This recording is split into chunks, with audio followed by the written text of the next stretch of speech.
Hello, welcome again to our 4-week, well again, it's because I've done this thousands of times, but let's just see if we can get it right this time. He's asleep, so hopefully he won't ruin the audio. This is our 4-week review. I've been doing this is coming up to the end of our 4th week, and it's amazing to do a 4-week review and realise just how much you've gotten through. So he's been with me for 5 weeks. I think it was the week I came back to Sydney that we started this. There's been scent-based training the last 3. Like I said, this is the end of the 4th week. And as a puppy, I've got lots of life experience or life exposure going on, right? Focusing him on his self-control, especially when he's aroused, especially when he wants something, so patience. And I found the indication games have been exceptionally valuable in my arousal training and patience and all of that kind of self-control stuff as well. So that's been really good. Obviously, the hunting and the alert games or the indication games are the games that I've been focusing on because they're the main first way that you're going to break the scent work training down. You've seen lots of those. Where I've edited them basically is when he's gone off and he's been searching around normally for a bit of food that I've tossed away to get to reset him. So rather than sit there and watch me for a minute and have to take it longer to upload, I reduced it down. We've got all those there in our playlist. It's really interesting to see how they're all those bits and pieces are starting to come together. Separate to the scent work training, other things that I've been doing with him are some positioning, lie down, not that they're on a cue yet. I'm just making sure that he's flexible in understanding that other positions pay. But I've been doing a duration chin target, so that he can have some bloods taken from his jugular when he's about 8 or 9 months old, mainly to check on his vitamin D levels, because we've got a breed that is predisposed, as a boxer, predisposed to skin cancers and the like. And one of the things that is a precursor to those coming on is a lack of vitamin D. So I'm feeding him a natural diet. Just got him on Big Dog Raw at the moment from the vet's recommendations, my integrative vet, and that will be one of the things that we will check him for, so that we can be preemptive about that, which is good. Nail trim as well with the Dremel and the clippers, and both the chin target and the nail stuff that I've been doing I have videoed, and probably what I will do is just wait until the end of in our last week, and then I can edit them all together for you so you can see the progression through. Most of the sessions only go for like 30 seconds or a minute, so there's not much to see in terms of progression in the actual session. So that'll be a good thing to show you as well. The crate work's been coming along fabulously. Anytime pretty much that you see me do a session, it starts with him in the crate. Open up the crate and give him at least one bit of food for staying in the crate, so he doesn't learn to rush out the door. And I see him more and more nowadays choose to go to the crate of his own volition. So to rest and also to say, I'd like to work. So it might be a start button behaviour, you might think of it as. But he really likes his crate, and the patience in there is vital for me, because he is a dog that's going to be waiting around a lot, like all the others get to do, because I'm often doing I'm often doing workshops in there with me, and obviously on set there's a lot of waiting around there. His release work is gorgeous. I've started some body conditioning that will amp up at around the 20-week mark, when he's a little bit more together. He's all legs at the moment. But I've been doing a little bit of that, and that includes sort of following the food, which I need to do a little bit more of, because he's very established in his weight. Obviously the sit and stare is our main focus that he's got, and his earliest learning.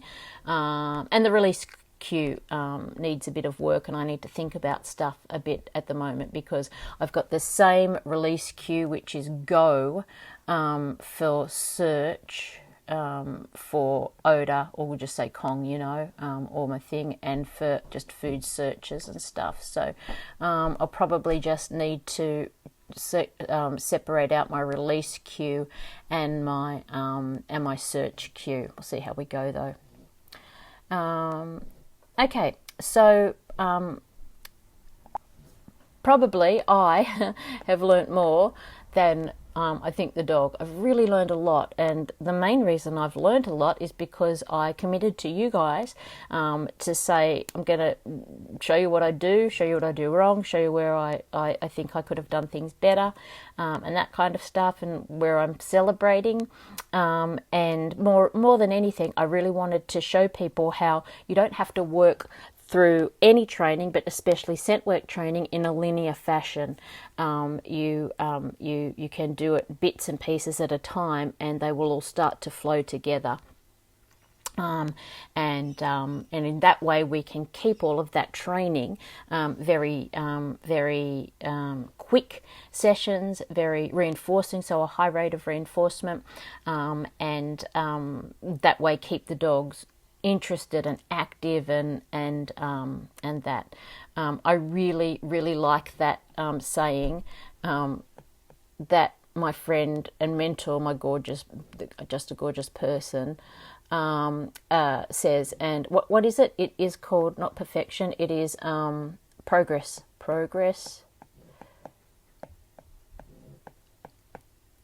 over perfection. So you can see with my alert training, I'm not getting stuck in he has to sit all the time. I'm not getting stuck in he has to be facing it all the time. I'm not getting stuck in any aspect of it. But every few days there will be a session, and we focus on the sit, and we get out of there, and we focus on the facing forward, and we get out of there. We focus on my position, we get out of there. Nice and quick, definitely under 2 to 3 minutes. So it's been awesome to be able to set myself up, video them, then have to edit them, even if it's just a little bit for you guys, because then I watch them back, and I always see things that I didn't see in the moment. And oftentimes also in the moment I sort of might feel that went well, or I might feel that didn't go so well, and watching it back I get a different perspective on it. So it's such a valuable learning tool, which we all know, but I would tell you that thankfully this has created a habit in me, and I'm going to really get on top of just doing it generally for myself, because of the difference that it's made. I feel like I'm back to a skill level that I was at when I was at the zoo, and I was always keeping records. I was always being watched by someone, so we were always talking about what had just happened a lot more. So there was a lot more analysis. So it's been really good, and we all should do more of it. I think, as I said, I think, as I said, that the main thing that I wanted to work out myself, and I wanted to show everybody, is that scent work is a hugely complex, really complex behaviour chain. And there's always smaller chains or smaller parts or smaller behaviours that we can break it down into, that whole search behaviour, and we can focus on training. And in focusing on one aspect, we don't need to, we won't lose all the others. In fact, what we do is it means that each of those links are going to be strong when we put them all together. And at any point in the training, we can take out a link and just focus on it. So we don't have to, as long as we are training, and this is anything, but I see it so much in scent work, and we are saying to the dog every time, there's a hideout here, and we're going to start here. And the dog, you say, find it, or whatever you say, and the dog goes along. If the dog looks back at you, that's a weak link. If the dog goes along and stops and scratches itself, that's a weak link. you know that there's motivation and focus that needs to be built up. And then we often get to where the hide is, and the dog doesn't give us, doesn't stay there long enough, or he doesn't look at us long enough, or he doesn't put his nose right on source. And so we've done all of this, and then suddenly he's not getting paid quickly and enough because he's not done this or he's not done that.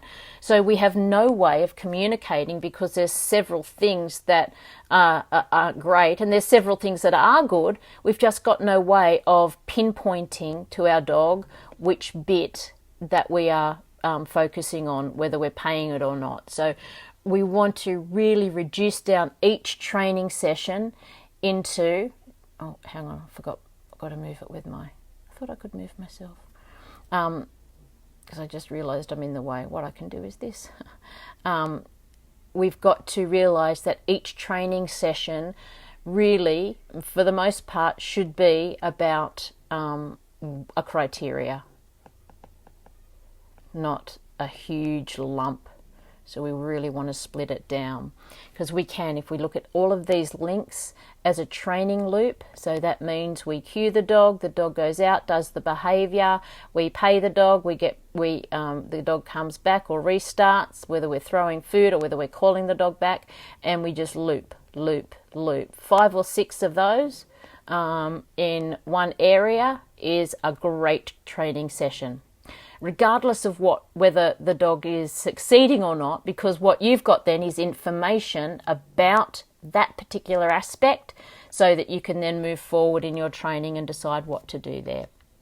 So definitely my goal was to work out and make sure that we could keep, as I believe is that we're able to do, is to have that therapy. So have the searching for primary, for food and for toys and for sniffing on walks and all that kind of stuff, and also be training up systematically a very strong communication system that we need if we're going to go on and compete with our dogs. It's really, really important. I hear a lot of people saying that nose work is therapy and nose work is the dog's game and all that kind of stuff, and it's very true when the dog starts off, especially if they're searching for food or toys. They're just like having a ball. But once we start to put them on odour, a lot of the time I see a lot of lumping happening. So again, as I said before, the dog doesn't know what it's not getting paid for. It doesn't know what it is getting paid for. So the communication, the training is horrendously confusing. And that really is demotivating, not only for the dog, but for the handler as well.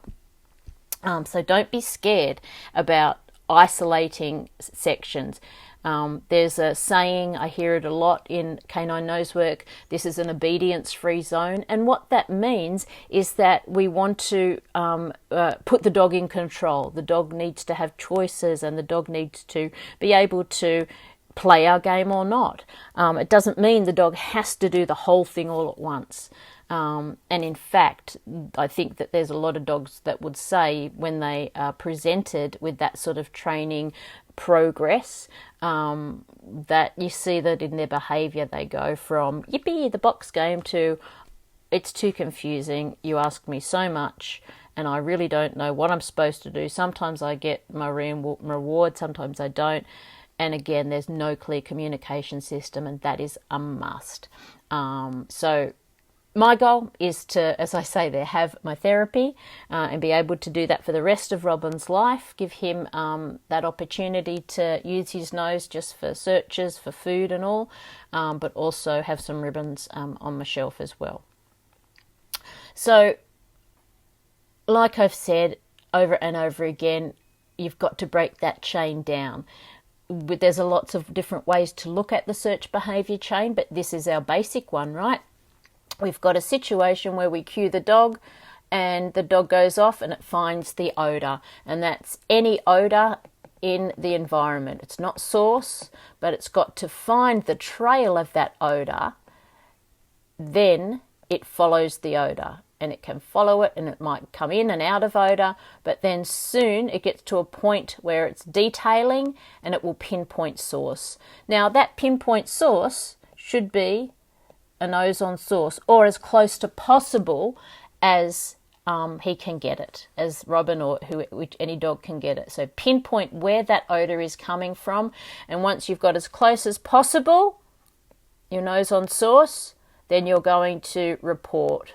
And that's our alert behavior, right? So that's my sit.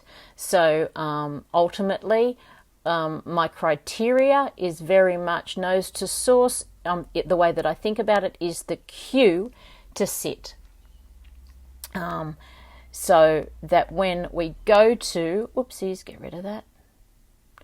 When we go to this and we say, okay, we've got our alert behavior on this side. So that's my lid that I've been working with and my Kong. And remember, Robbie's doing tracking, which is human odor. So that's where my lid comes into it.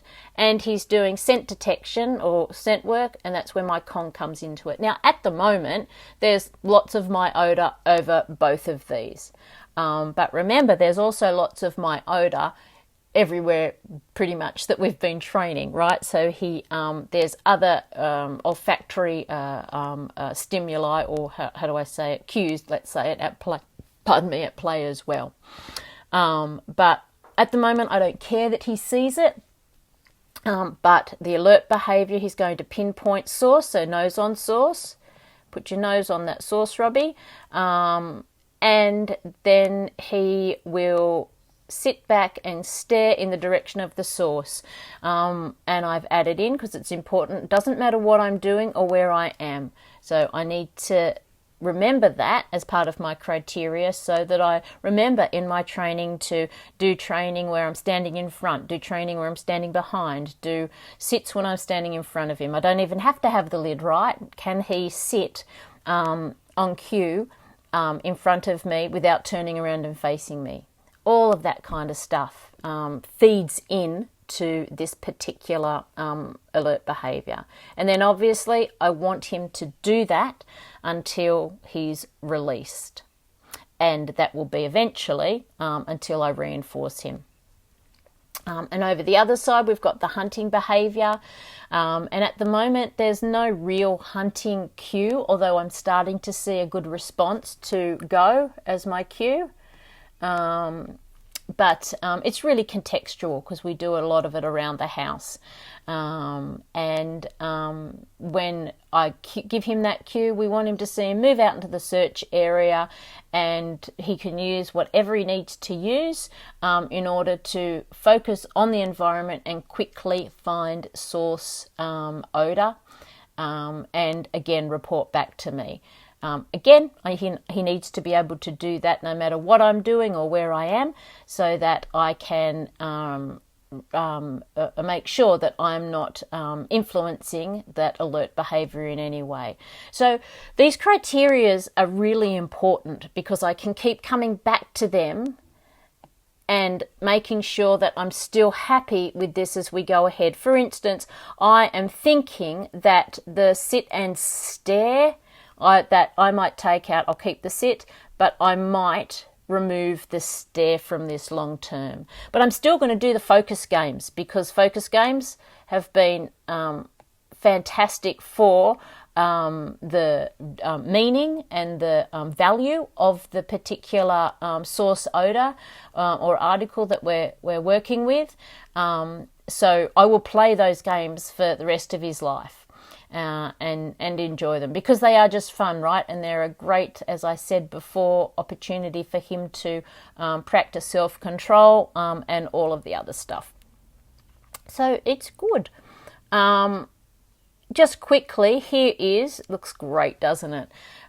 Here is the alert behavior, and I already gave you these PDFs, but you can see how these smaller units, how I've broken them down, are all of the different areas that I've been working on. Some need more work than others, but basically all of those have some level of reinforcement history in them. And that's the important thing. Reinforcement history is what is going to ensure in all of these areas in absence of the others, just focusing on one thing at a time, baby puppy, new to all of this at the moment, means that all of these things are likely to occur more in the future. So as each of them gets stronger because of their strong reinforcement history, that's where I can start to put more pressure or wait longer, put more pressure on him, even though it's not really pressure, because I've got lots of reinforcement history on my nose on source, and I've got lots in my sit, right? So there will come a time where I will say, okay, now I pretty much want all of these two to happen at the same time for most of my training, 60% of the training. Every now and again, I might just do sit or nose on source and just pay. But all of them have their own individual history of reinforcement, so each of them will feed in to the next time that he's presented with that kind of situation. The hunting behaviour is pretty much the same, in the sense that we've got lots of different areas that I need to have him understand just at this point in time, to a lesser degree, that all of them are going to be part of what he may experience, and what he might need to experience, and what he might need to do as part of his hunting behaviour. So again, I'm putting reinforcement history, that's supposed to be a plus, in each of these areas, so that I'm building each bit up gradually. And I guess a way to think of it is, we might have we might have a house and be in a situation where we build the foundation, and instead of building it like we might see like a cabin or something, build it up, and then I'm going to have a window here, and we build it from the bottom up. Nowadays we've got a situation, haven't we, where modular designs are really popular. So we still might have the foundation and the walls might be being built, but we might be in a situation where the whole house can be built, roof and all, and the windows are being made over here, and they get shipped in once all of the rest of the house is finished. So it's a really different way of doing it, but great for a puppy, really, really valuable. Okay, so moving forward, I have got a lot of stuff that I've done, and I'm happy with a lot of those foundation behaviours or parts of behaviours, but they are behaviours, right? But the criteria have some good reinforcement history, so that's a big tick. I see that I haven't done as much forward-facing games and work as I want to, because that's starting to not be present at all.